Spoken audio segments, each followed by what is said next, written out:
അപ്പോൾ കഴിഞ്ഞു നമ്മളെ ബോർഡർ ക്രോസിംഗ് ടൈം. നല്ല റോഡുകൾ കഴിഞ്ഞു ഗൈസ്. ഇനി കഷ്ടപ്പാടിൻ്റെയും കുണ്ടും കുഴികളുടെ റോഡുകൾ മാത്രം.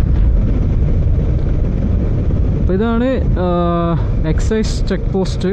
നമ്മളെ കൂട്ടുപോയ എക്സൈസ് ചെക്ക് പോസ്റ്റാണിത്. ഒന്നും വിടാണ്ട് കംപ്ലീറ്റ് എല്ലാം ചെക്ക് ചെയ്യും കേട്ടോ. A to Z check. ഇപ്പോൾ ഈവൻ ഞാൻ ഈ കിറ്റ് കാര്യങ്ങളൊക്കെ ഇട്ടിട്ട് പോവുകയാണെങ്കിൽ കംപ്ലീറ്റ് കിറ്റ് കഴിച്ച് കാണിച്ചു കൊടുക്കേണ്ടി വരും. അതാണ് അവസ്ഥ ഗൈസ്. അത്ഭുതം തന്നെ. ഇടയ്ക്ക് താറയത് കേട്ടാ. പൊന്നെ ഈ റോഡൊന്നും ഇങ്ങനെ ആയി കാണാനില്ലേ? എത്ര കൊല്ലെടുത്തിരുന്നറിയോ?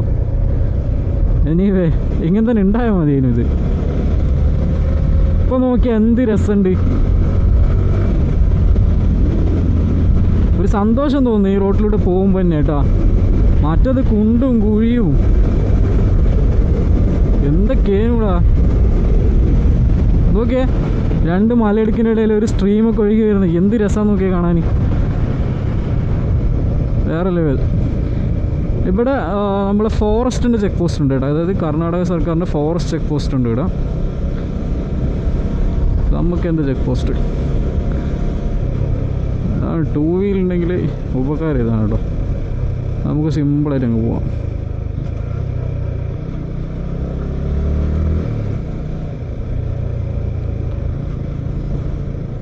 എന്ത് എന്ത് എന്ത് രസം നോക്കിയപ്പോൾ റോഡ്. ഓ സന്തോഷമായി, കുളിരായി.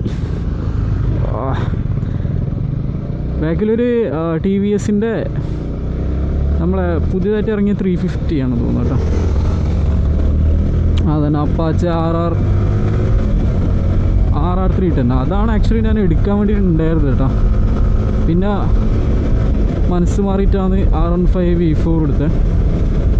എനിക്കെന്തോ ഒരു ഇഷ്ടപ്പെട്ടില്ല. ഫീച്ചേഴ്സ് വൈസ് നോക്കുമ്പോൾ ഓക്കെയാണ്. പ്രൈസ് വൈസും മൈലേജ് വൈസൊക്കെ നോക്കുമ്പോൾ നോട്ട് നിയർ R15. ഓക്കെ, അപ്പോൾ നമുക്ക് എന്താക്കാം, ഇവനൊരു റൈഡിങ് പാർട്ട്ണർ ആക്കിയിട്ട് എൻ്റെ കൂടെ ക്രൂസ് ചെയ്യാം. ഓക്കെ, ഇത് നോക്കിയാൽ നേരത്തെ പോയ BMW ഇതിൻ്റെ ലുക്ക് നോക്കി നിങ്ങൾ. സെയിം ടു സെയിം അല്ലേ? ഒരു വ്യത്യാസമില്ലല്ലോ. സെയിം ടു സെയിം ആണ്, ഒരു മാറ്റമില്ല. അങ്ങനത്തെ